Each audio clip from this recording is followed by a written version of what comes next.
예수 그리스도 이름으로 하나님 말씀 증거하겠습니다. 먼저 하나님 말씀 요한계시록 4장 1절에서 4절 말씀 찾겠습니다. 요한계시록 4장 1절에서 4절 말씀 제가 읽겠습니다. 이 일 후에 내가 보니 하늘에 열린 문이 있는데 내가 들은 바 처음에 내게 말하던 나팔 소리 같은 그 음성이 가로되 이리로 올라오라. 이후에 마땅히 될 일을 내가 네게 보이리라 하시더라. 내가 곧 성령에 감동하였더니 보라, 하늘에 보좌를 베풀었고 그 보좌 위에 앉으신 이가 있는데 앉으신 이의 모양이 벽옥과 홍보석 같고 또 무지개가 있어 보좌에 둘렸는데 그 모양이 녹보석 같더라. 또 보좌에 둘려 24 보좌들이 있고 그 보좌들 위에 24 장로들이 흰옷을 입고 머리에 금 면류관을 쓰고 앉았더라. 아멘.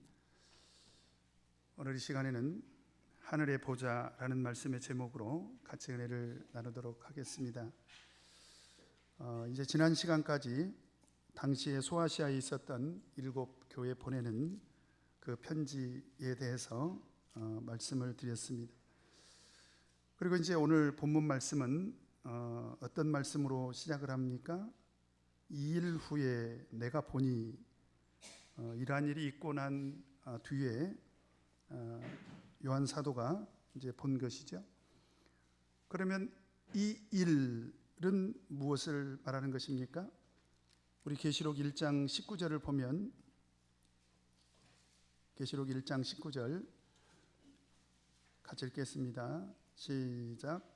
그러므로 내 본 것과 이제 있는 일과 장차 될 일을 기록하라.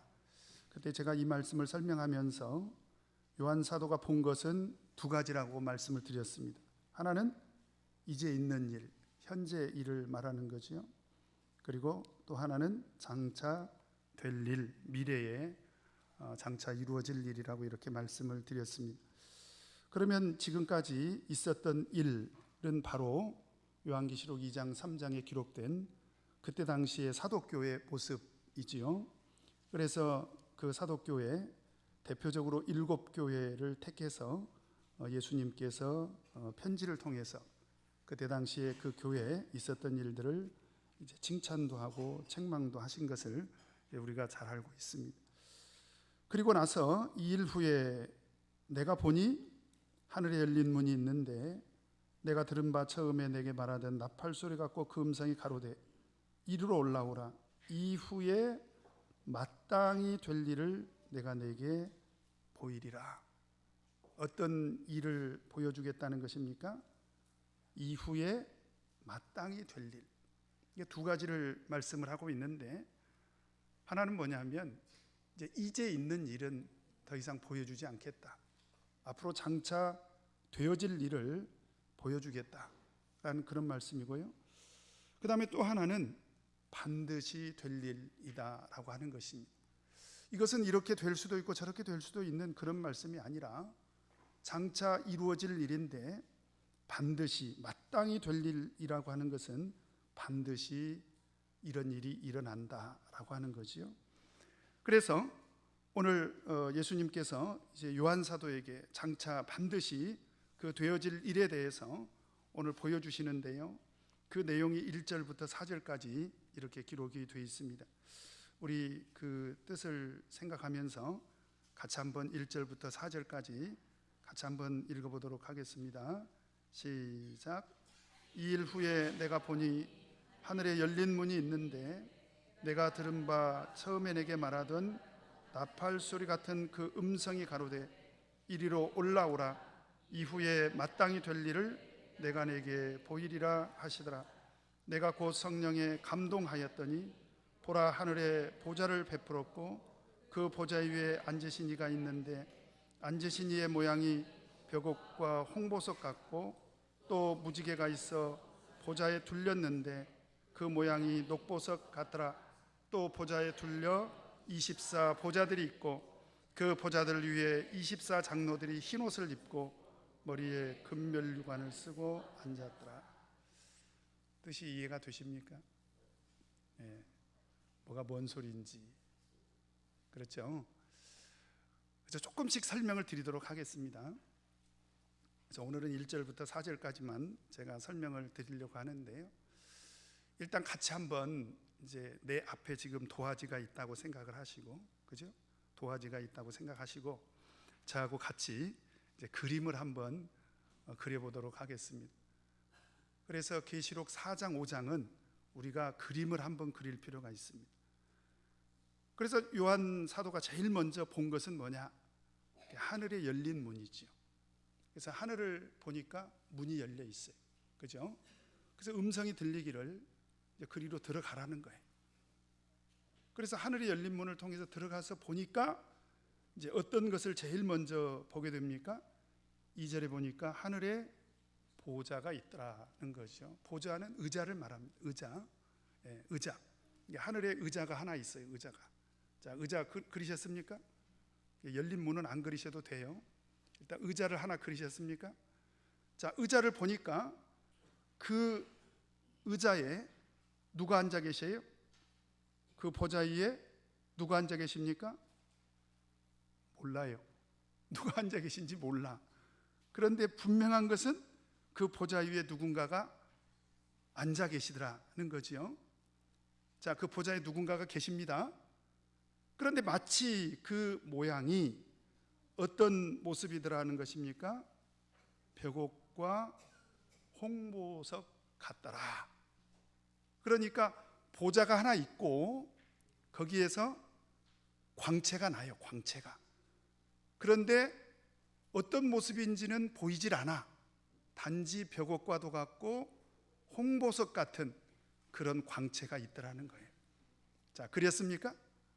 예, 보좌가 하나 있고 거기에 이제 광채가 나기 시작합니다. 이렇게 광채가 나요. 그 다음에 그 보좌 주변을 보니까 또 무엇이 있습니까? 무지개가 있습니다. 무지개. 자, 보좌가 있고 보좌에 앉은 이가 있고 그 주변에 무지개가 이렇게 둘려 있습니다. 무지개 잘 아시죠? 비 온 뒤에 무지개가 있지 않습니까? 그런데 그 무지개의 모양은 또 마치 무엇과도 같더라? 녹보석과도 같더라. 그러니까 그 무지개의 모양은 녹보석처럼 이렇게 우리가 그려놓으면 됩니다. 자, 다시 한번 보좌가 있고 어떤 분이 앉아 계시고 그 주변에 무지개가 둘려 있는데 녹보석 같다. 자, 그리셨죠? 뿐만 아니라 4절에 보니까 또 보좌에 둘려서 그 보좌를 삥 둘러가지고 보좌가 몇 개가 있습니까? 24개가 있습니다. 그러니까 제 목양실에는 의자가 한 12개 정도 있는데 그것보다 2배 정도 되는 의자가 이제 24개가 이렇게 놓여져 있는 거예요. 그죠? 그런데 그 보좌들 위에는 이제 사람들이 앉아 있습니다. 어떤 사람들이 앉아 있습니까? 24 장로들이 앉아 있습니다. 24 장로님들이 계세요. 자, 보좌가 있고 보좌가 24개가 있고 24 장로님들이 앉아 계세요. 근데 그 모습을 두 가지로 묘사를 하고 있는데요. 하나는 옷은 어떤 옷을 입었습니까? 흰 옷을 입고 머리에는 금면류관을 썼습니다. 자, 다 그리셨어요? 자, 도화지 다 그리셨습니까? 일단 보좌가 있고 누가 앉았는지는 몰라. 근데 광채가 나요. 벽옥과 홍보석 같은 광채가 나고 그 주변에 무지개가 둘렸는데 그 무지개는 마치 녹보석 같고 그 주변에 의자가 몇 개가 있다고요? 24개 보좌가 있는데 누가 앉아 계신다? 의자 하나마다 장로님들이 앉아 계십니다. 그런데 그 장로님들이 옷을 어떤 옷을 입었다? 흰 옷을 입고 있어요. 그리고 머리에는 금면류관을 쓰고 있더라. 자, 이제 그림 다 그리셨습니까? 오늘 공부 절반은 제대로 한 거예요. 근데 이제 문제는 뭐냐면 이게 도대체 무슨 의미냐 이 말이죠. 그래서 하나하나 좀 설명을 드리도록 하겠습니다. 성경은 성경으로 풀어야 되지 않습니까? 그래서 이것을 이제 제가 설명을 드리려고 하는데, 먼저 좀 양해를 구할 것은, 이걸 너무 자세히 설명을 드리다 보면 시간이 너무 많이 걸리기 때문에 비교적 성경의 근거를 좀 빨리빨리 이렇게 찾고, 그리고 좀 비교적 우리 성도님들이 이해할 수 있는 범위 안에서 설명을 드리도록 하겠습니다. 먼저 우리가 생각할 것은 하늘에 열린 문입니다. 그래서 이 하늘에 열린 문이 뭐냐? 여기서 하늘에 있는 문이죠. 여기서 하늘은 뭐냐? 어떤 분들은 우리가 장차 예수님 재림하시면 장차 들어갈 영원한 천국이다, 이렇게 주장하시는 분들도 있습니다만은, 그런데 이 내용을 보면 사실은 여기 있는 하늘은 영원한 천국을 말하는 것은 아닙니다. 우리 계시록 1장 10절을 보면, 자, 계시록 1장 10절 같이 한번 보겠습니다. 시작. 주의 날에 내가 성령에 감동하여 내 뒤에서 나는 나팔 소리 같은 큰 음성을 들으니, 이때 요한이 이제 처음으로 계시를 받을 바로 그 상황을 말하고 있는 것입니다. 그런데 4장 1절 2절을 한번 보면, 자, 그 10절 1장 10절을 보고 4장 1절 2절을 보면, 2일 후에 내가 보니 하늘에 열린 문이 있는데 내가 들은 바 언제 들었던 음성과 똑같다는 거예요. 처음에 내게 말하던 나팔 소리 같은 그 음성, 그죠? 그 음성을 들었다는 거예요. 그런데 1장 10절에서 어디에 감동해서 들었다는 것입니까? 성령에 감동하여 들었다는 거예요. 그런데 4장 2절에도 보니까 4장 2절에 내가 곧 성령에 감동하였더니, 이게 무슨 얘기냐? 성령의 인도하심을 따라서 지금 요한 사도가 들어가고 있는 바로 그곳은 우리가 장차 들어갈 영원한 천국이 아니라 바로 영에 속한 하늘을 말하는 것입니다. 그래서 계시록 1장 10절이나 계시록 4장 1절이나 1절 2절이나 다 똑같은 배경을 근거로 해서 우리들에게 가르쳐주고 있는데요, 그게 뭐냐? 똑같은 배경인데 영적인 하늘이다. 여러분, 이걸 아셔야 돼요. 그러면 지금 우리가 신앙생활하고 있는 교회는 영적으로 봤을 때 어디냐 이 말이죠. 지금 에베소서 2장 6절에 보면 바울 사도가 뭐라고 얘기를 했냐면, 또 함께 일으키사 그리스도 예수 안에서 함께 하늘에 앉히시니, 이게 구속함을 입은 성도들을 말하고 있는 거거든요. 또 에베소서 1장 3절에 보면 찬송하리로다 하나님 곧 우리 주 예수 그리스도의 아버지께서 그리스도 안에서 하늘에 속한 모든 신령한 복으로 우리에게 복 주시되, 그때 하늘이 등장하지 않습니까? 이것도 역시 영적인 하늘, 구속의 하늘을 말하고 있는 것입니다. 그래서 빌립보서 3장 20절에도 오직 우리의 시민권은 어디에 있는지라? 하늘에 있는지라. 바로 이 하늘은 영적인 하늘, 다시 말하면 우리를 구속하신 구속의 하늘을 말하고 있는 거예요. 그래서 그 하늘을 통해서 열린 문을 목격을 하게 된 거지요. 그래서 하늘을 향해서 열린 그 문은 바로 영계로 통하는 그런 문이다 라고 이렇게 말씀을 드릴 수가 있고요. 그래서 이 문에 들어가려면 누구의 인도하심을 받아야 된다? 성령의 인도하심을 받아야 된다. 그래서 성경을 보면요, 이렇게 하늘이 열린 것을 여러 차례 언급을 하고 있습니다. 대표적으로 마태복음 3장 16절에 보면 예수님께서 세례를 받으시지 않습니까? 그런데 예수님께서 세례를 받으실 때 어떤 일이 있었는가? 마태복음 3장 16절에 보면 예수께서 세례를 받으시고 곧 물에서 올라오실새 하늘이 열리고 그랬잖아요. 하늘이 열리고 하나님의 성령이 비둘기같이 내려 자기 위에 임하심을 보시더니, 이것은 영적인 하늘이 열렸다라고 이렇게 우리가 생각해 볼 수가 있습니다. 그 다음에 사도행전 7장에 보면 스데반 집사님이 돌에 맞아서 순교를 당하지 않습니까? 그런데 그 순교를 당하실 때도 사도행전 7장 56절에 보면 말하되 보라 하늘이 열리고, 그때 하늘이 열렸다는 거예요. 바로 그때 하늘이 열렸던 그 하늘은 어떤 하늘을 말하는 것입니까? 영적인 하늘. 그래서 그 하늘이 열려서 인자가 하나님 우편에 서신 것을 보노라. 하나님 우편에 예수 그리스도가 계시다면 이 하늘은 영원한 천국을 말하는 게 아니라 구속의 하늘을 말하는 것입니다. 그래서 바로 그 영적인 하늘에는 하나님께서 보좌에 앉아 계시고 그 오른편에 또 누가 계신다는 거예요? 어린 양 예수 그리스도께서 계시더라는 거예요. 바로 이 하늘은 바로 영적인 하늘을 말하는 것입니다. 그래서 우리가 요한계시록을 앞으로 계속 공부를 하다 보면 이렇게 영적인 하늘의 문이 계속해서 반복해서 열리게 되는데요, 이 말씀 우리 같이 한번 찾아보도록 하겠습니다. 계시록 11장 19절 한번 보도록 하겠습니다. 계시록 11장 19절 같이 한번 읽겠습니다. 시작. 이에 하늘에 있는 하나님의 성전이 열리니 성전 안에 하나님의 언약궤가 보이며 또 번개의 음성들과 뇌성과 지진과 큰 우박이 있더라. 여기서도 보니까 하늘이 열리는데 하늘에 있는 무엇이 구체적으로 열립니까? 하나님의 성전이 열렸어요. 그래서 하나님의 성전이 열려서 성전 안에 무엇이 보였습니까? 하나님의 언약궤가 보이더라는 거예요. 그런데 계시록 15장 5절에 보면 또 하늘이 열리는데요, 15장 5절 같이 읽겠습니다. 시작. 또 2일 후에 내가 보니 하늘에 증거 장막의 성전이 열리며, 증거 장막의 성전이 열리더라는 거예요. 그 다음에 또 계시록 19장 11절을 한번 보도록 하겠습니다. 계시록 19장 11절 같이 한번 읽겠습니다. 시작.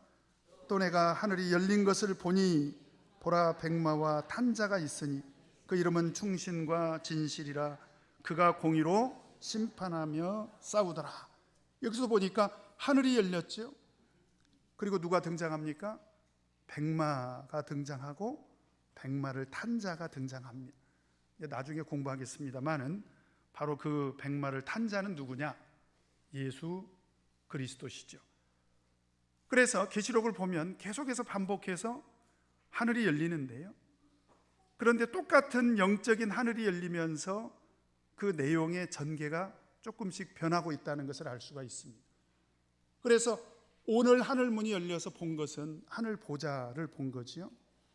그 다음에 계시록 11장에서는 하나님의 성전이 열렸고, 계시록 15장에서는 증거 장막의 성전이 열렸고, 그 다음에 19장에서는 하늘이 열려서 백마와 그 백마를 탄 자가 이제 등장을 합니다. 바로 이때가 언제냐면 마지막 최후의 영적인 대전쟁의 시기를 말하는 거예요. 그래서 계속 하늘이 열리면서 바로 그 영계에서 일어날 일을 우리들에게 사실은 이제 보여주고 있는 것입니다. 바로 그 하늘문이 열리면서 동시에 어떤 일이 일어납니까? 음성이 들리죠.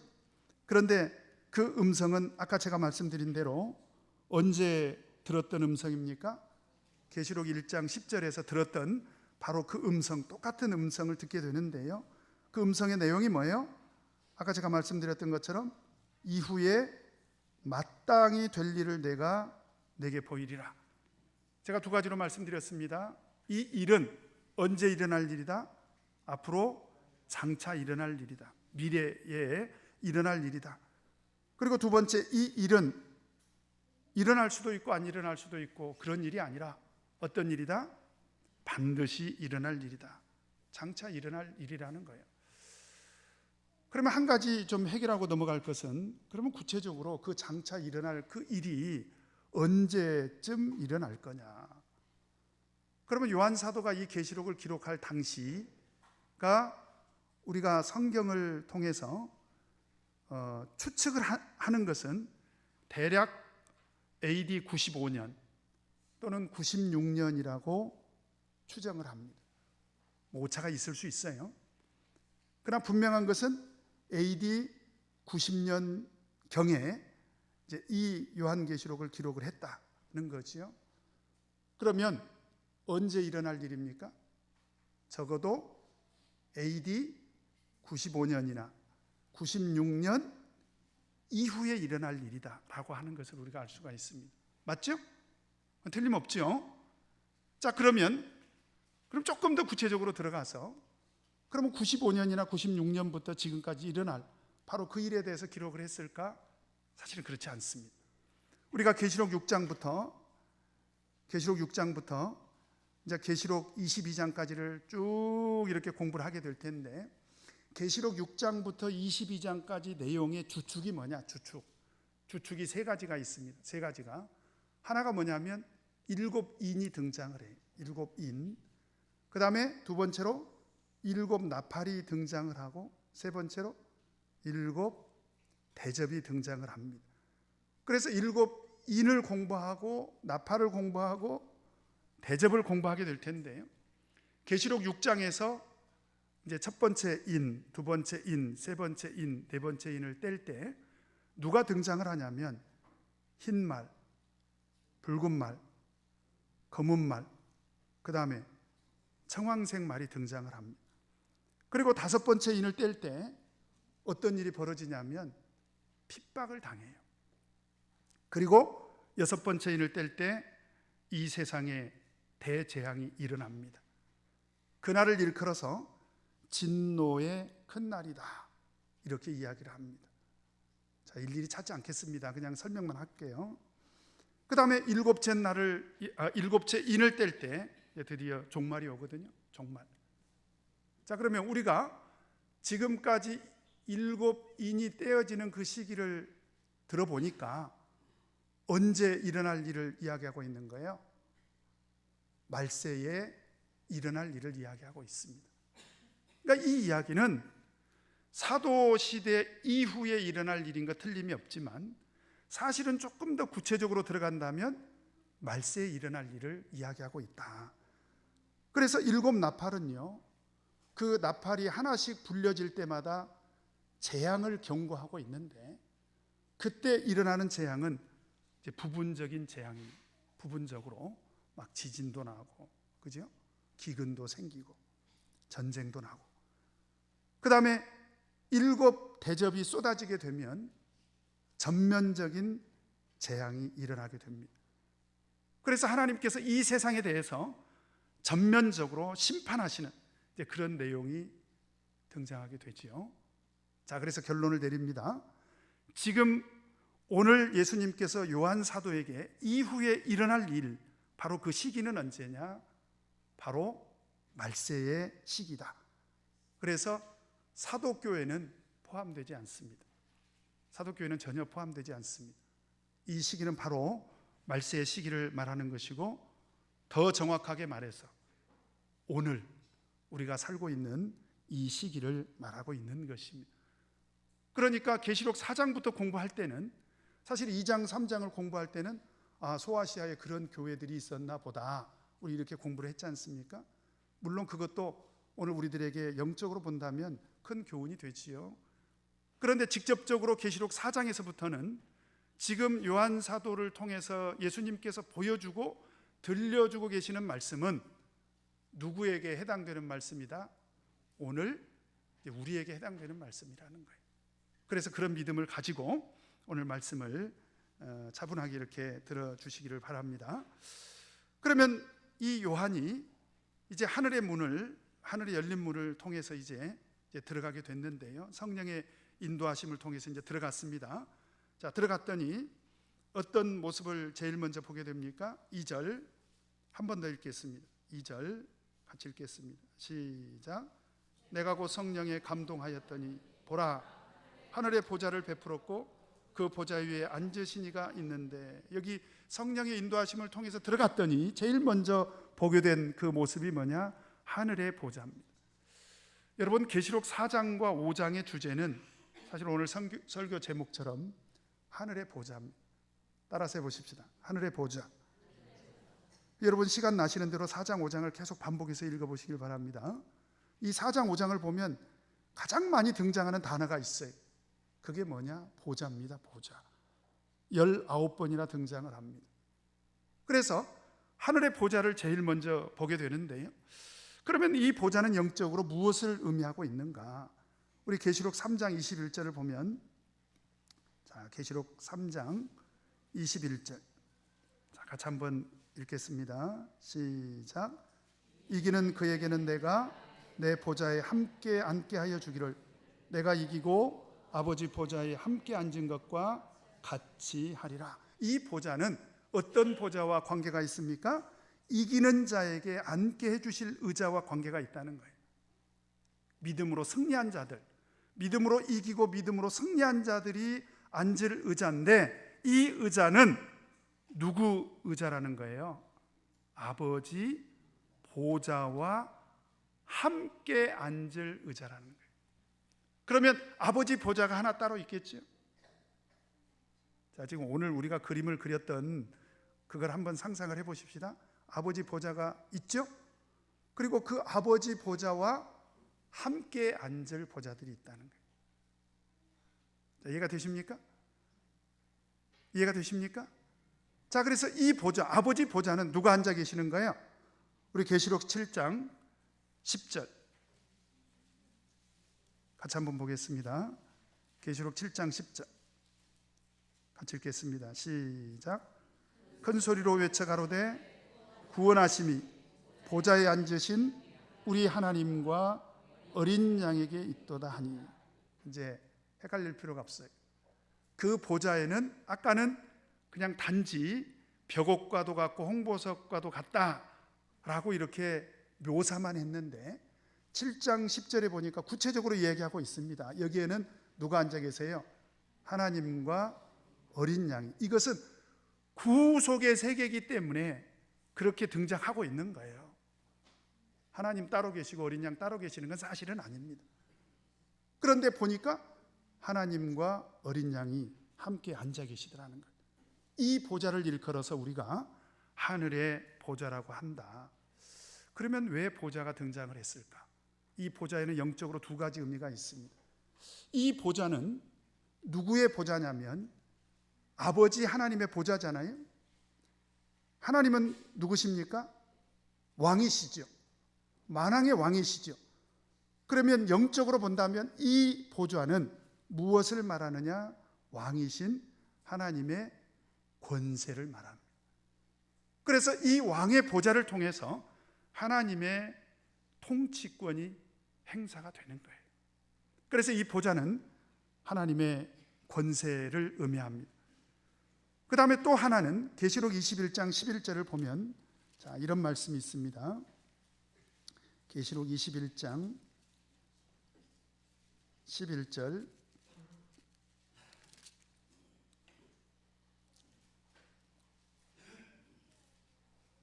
같이 읽겠습니다.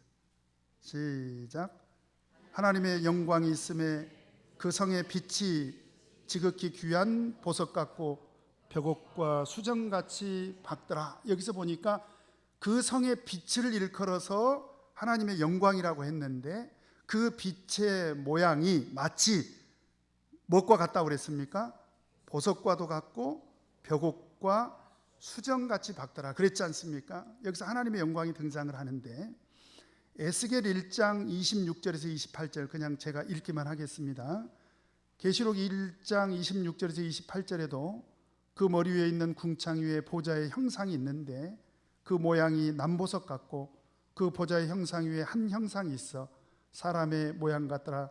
내가 본즉 그 허리 이상의 모양은 단쇠 같아서 그 속과 주위가 불 같고 그 허리 이하의 모양도 불 같아서 사면으로 광채가 나며 28절 그 사면 광채 모양은 비 오는 날 구름에 있는 무지개 같으니 이는 누구의 영광이? 여호와의 영광의 형상의 모양이라. 내가 보고 곧 엎드려 그 말씀하시는 자의 음성을 들으니라. 그래서 계시록 21장과 에스겔 1장 28절 말씀을 근거로 봤을 때 이 빛의 광채로 존재하는 그 모습은 또 무엇을 의미하기도 한다? 하나님의 영광을 의미하기도 한다. 바로 그것이 보좌로 지금 보이고 있는 거예요. 그래서 그 하늘의 보좌는 지금 아무것도 보이진 않지만 마치 거기에 벽옥과도 같고 홍보석과도 같은 그 광채는 하늘의 권세와 하나님의 영광을 의미한다라고 이렇게 말씀드릴 수가 있습니다. 그 다음에 이제 그 보좌 주위에 무지개가 있어요. 우리 성도님들이 무지개 나오면 뭐 바로 생각이 나는 게 있죠. 무지개. 언제 무지개가 최초로 등장합니까? 노아 홍수 때. 무지개가 왜 등장을 해요? 하나님이 이제 약속을 하죠. 노아와 약속을 하지 않습니까? 노아와 약속한 것은 우리 인류와도 약속을 한 거예요. 어떤 약속을 했습니까? 창세기 9장 13절에 보면 내가 내 무지개를 구름 속에 두었나니 이것이 나의 세상과의 언약의 증거니라. 언약의 증거로 무지개를 보여주셨는데 어떤 약속입니까? 다시는 물로 심판하지 않겠다. 그래서 영적으로 보면 이 무지개는 하나님께서 우리에게 은혜를 베풀어 주시는 은혜의 증거가 되기도 합니다.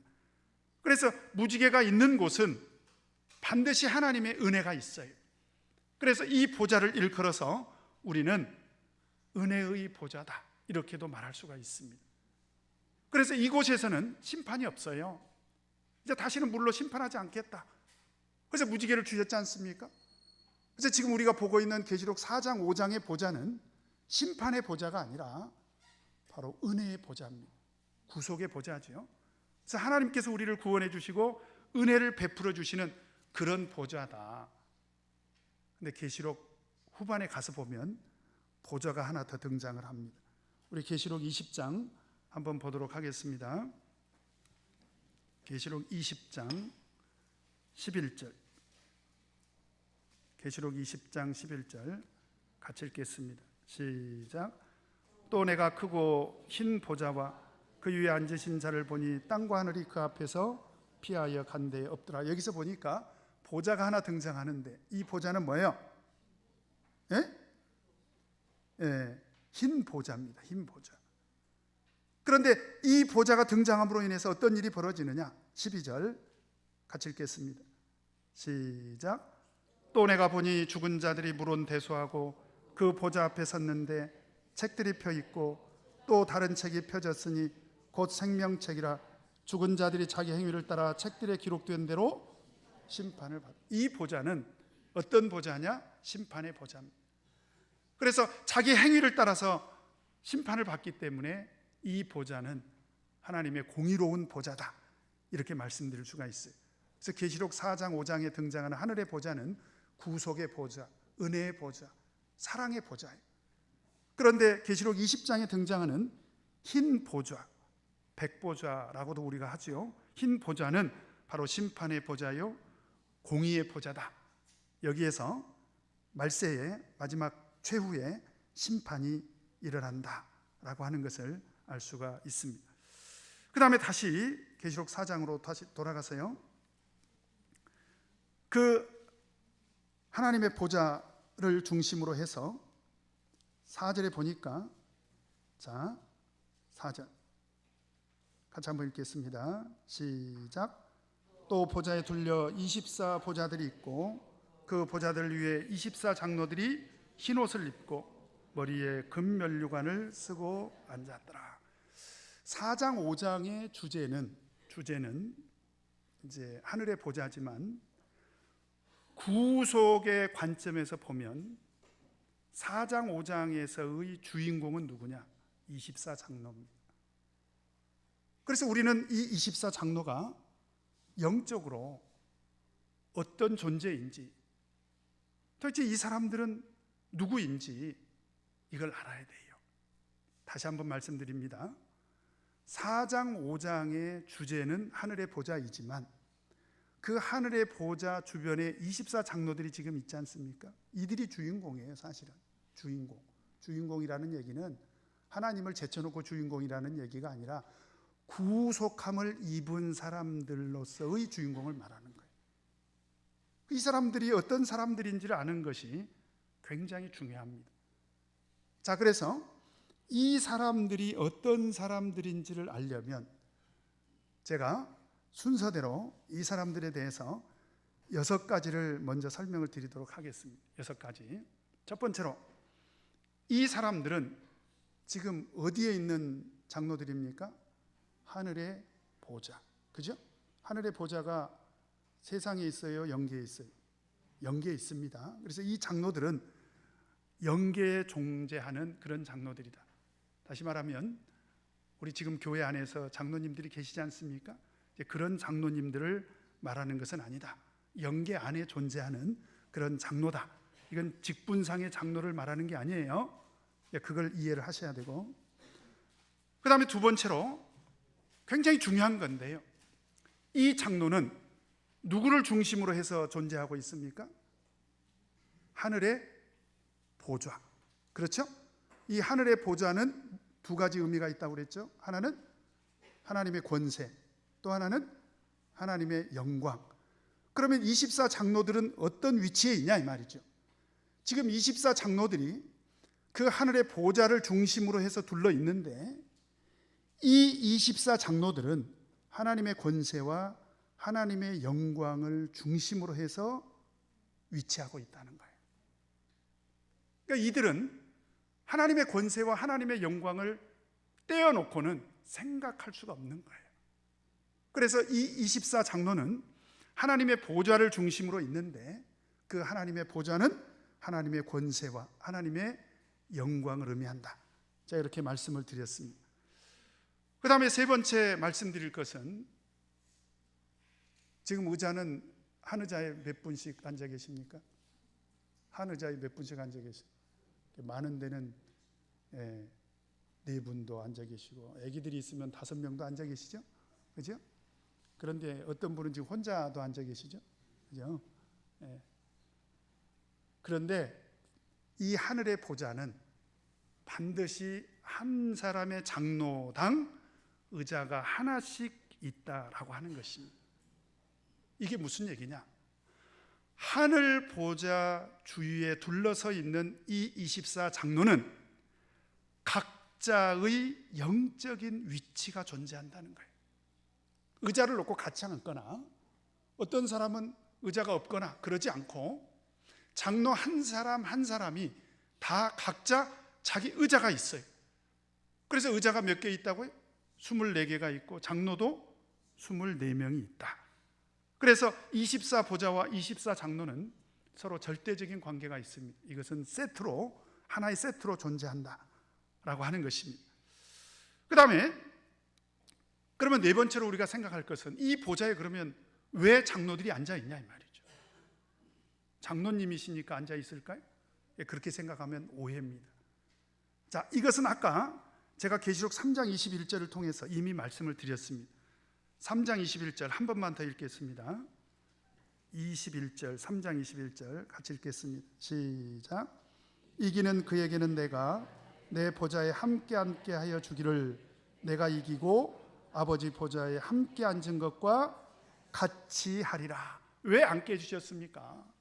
장로라는 이유만으로 앉게 한 것이 아니고, 3장 21절을 근거로 해서 우리가 생각한다면 이 분들은 믿음으로 승리한 자들이죠. 그러니까 믿음으로 승리한 자들에 대해서 하나님께서 그 약속을 성취시켜 주신 것입니다.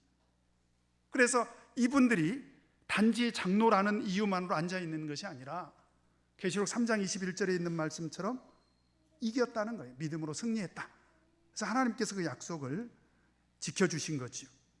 그 다음에 다섯 번째로 이 장로들은 어떤 옷을 입고 있습니까? 흰 옷을 입고 있습니다. 제가 이 옷에 대해서는 계시록을 공부하는 동안에 잊어버리지 말라고 제가 말씀을 드렸습니다. 계시록에 제가 옷을 3벌을 장만을 해드릴 텐데요, 그 중에 첫 번째 옷입니다. 이 옷은 뭐라고 말씀드렸죠? 히마티온. 자, 따라서 해보십시다. 히마티온. 제가 이미 다 설명드렸습니다. 이 옷은 세례를 입을 때 입혀주시는 옷이죠. 그래서 갈라디아서 3장 27절에 보면, 누구든지 그리스도 합하여 세례를 받은 자는 그리스도로 옷 입었느니라. 그리고 계시록 3장 4절 5절을 보니까, 자, 빨리 한번 찾아서 읽도록 하겠습니다. 계시록 3장 4절 5절 같이 읽겠습니다. 시작. 그러나 사대에 그 옷을 더럽히지 아니한 자 몇 명이 내게 있어 흰 옷을 입고 나와 함께 다니리니 그들은 합당한 자인 연고라.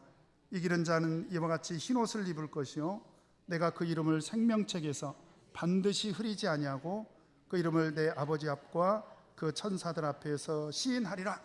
여기서 옷이 등장을 하는데 이 옷도 역시 히마티온입니다.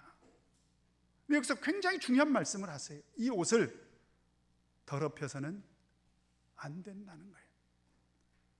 우리 참예수교회 성도님들이 오해하고 있는 것 중에 하나가 뭐냐면, 나는 예수 그리스도 이름으로 세례를 받았으니까 하늘나라 간다. 틀림없는 것 같지만 여기에는 한 가지 전제가 있습니다. 옷이 더러워져서는 안 돼요. 그래서 우리는 히마티온은 히마티온인데 반드시 어떤 옷을 입어야 되느냐? 흰 옷을 입어야 돼요. 흰 옷을. 그러니까 이 흰 옷은 당연히 예수 그리스도께서 우리가 세례를 받을 때 예수 그리스도께서 그 보혈의 공로로 우리에게 옷을 입혀주신 거 틀림없거든요. 그런데 계시록 3장 4절에 보니까 그 옷을 어떻게 해야 된다고 그랬어요? 더럽혀서는 안 된다는 거예요. 그래서 그리스도로 옷 입은 우리 성도들은요, 반드시 성결을 추구해야 돼요.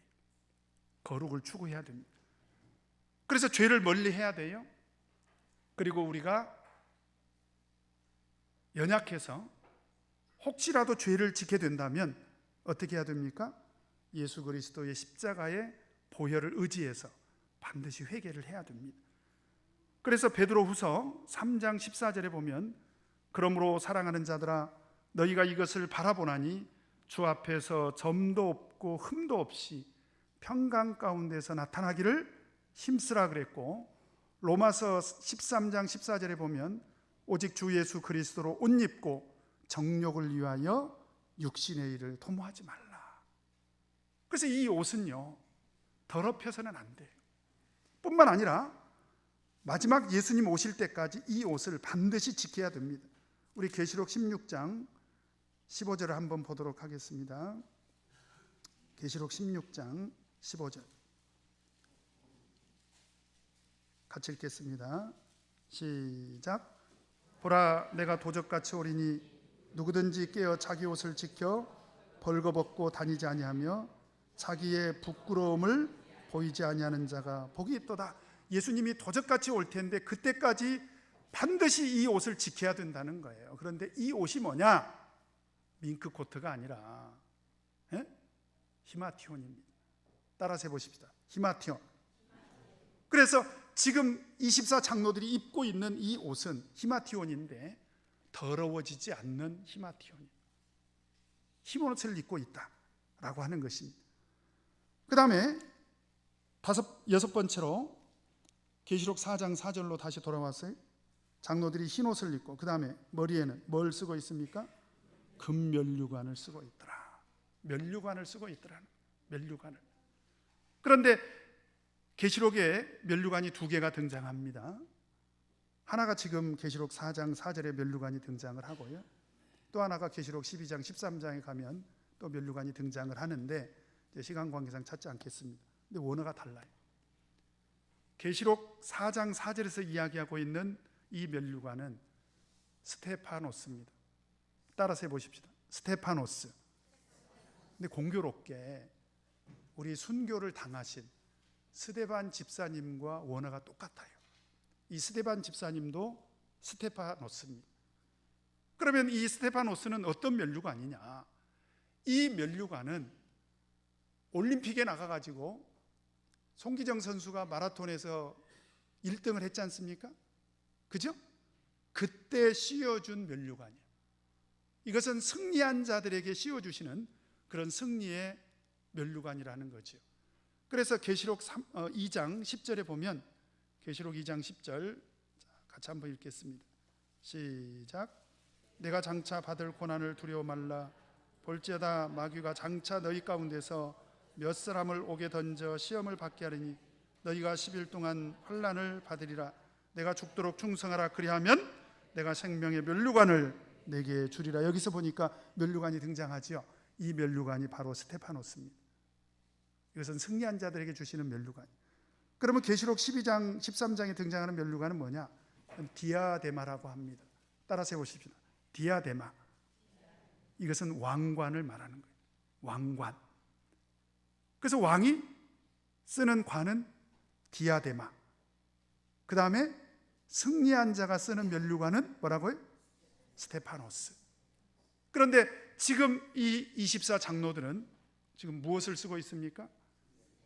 스테파노스를 쓰고 있다 이 말이에요. 왜 이 면류관을 쓰고 있을까요? 이 사람들은 계시록 3장 21절에 있는 말씀처럼 어떤 사람들이다? 믿음으로 승리한 자들이다. 자, 6가지 제가 조건을 말씀드렸습니다. 그럼 6가지 조건을 이야기하면 이제 생각나는 사람이 있어야 돼요. 누굴까요? 24 장로는 도대체 누굴까요? 왜 예수님께서 요한 사도를 통해서 장차 되어질 일이라고 하면서 24 장로를 보여줬을까요? 제가 6가지를 말씀드렸습니다. 첫 번째로 영계에 존재하는 장로다. 이건 직분을 말하는 게 아니에요. 다시 한번 말씀드립니다. 직분을 말하는 게 아니에요. 교회도 영계지 않습니까? 교회도 영에 속한 세계입니다. 그 다음에 하나님의 보좌를 중심으로 앉아 있더라는 거예요. 그리고 각자의 보좌가 따로 있다는 거예요. 그리고 어떻게 해서 이들이 이 의자에 앉게 됐습니까? 믿음으로 승리했다는 거예요. 그리고 이들이 어떤 옷을 입고 있습니까? 더럽혀지지 않는 흰옷, 히마티온을 입고 있더라. 그 다음에 6번째로 믿음으로 승리해서 면류관을 쓰고 있더라. 스테파노스를 쓰고 있더라. 누굴까요? 누굴까요? 예, 우리를 말합니다. 참예수교회 안에서 지금 우리가 믿음으로 승리하면서 살아가고 있지 않습니까? 그래서 영적으로 보면 우리는 마치 하늘의 보좌의 24 장로와 같은 그런 존귀한 위치에 있다라고 하는 사실입니다. 여러분 믿으십니까? 그래서 우리가 믿음으로 승리해야 돼요. 우리가 믿음으로 승리해서 하늘의 보좌를 중심으로 각자의 영적인 위치를 지키면서 이 흰옷을 더럽히지 않고 반드시 믿음으로 승리하는 그런 삶을 지속적으로 살아간다면 바로 우리가 하늘 보좌에 둘러선 24 장로가 된다. 별로 감동을 안 받으시네. 육신적으로 생각하면 우리는 한없이 미약한 상태지요. 그러나 영적으로 믿음으로 승리하면 우리가 그런 영광의 상태에 이르게 된다는 거예요. 그래서 시편 49편 20절에 보면 존귀에 처하나 깨닫지 못하는 사람은 멸망하는 짐승 같도다. 오늘 왜 예수님께서 요한 사도에게 이 모습을 보여줬냐 이 말이지요. 말세를 살아가는 우리 성도들이 하늘 보좌를 둘러선 24 장로와 같은 영광스러운 존재라는 것을 알라는 거예요. 여러분, 그래서 우리는 날마다 믿음으로 승리해야 됩니다. 그래서 예수님 오시는 그날까지 우리가 믿음으로 승리하면 우리는 이 하늘 보좌에 24 장로와 같은 영광스러운 그 위치와 지위를 결코 잃지 않을 것입니다. 오나웃기는 하늘 보좌에 둘러선 24 장로처럼 우리 모든 성도들이 믿음으로 승리하시기를 예수 이름으로 축원합니다. 우리 다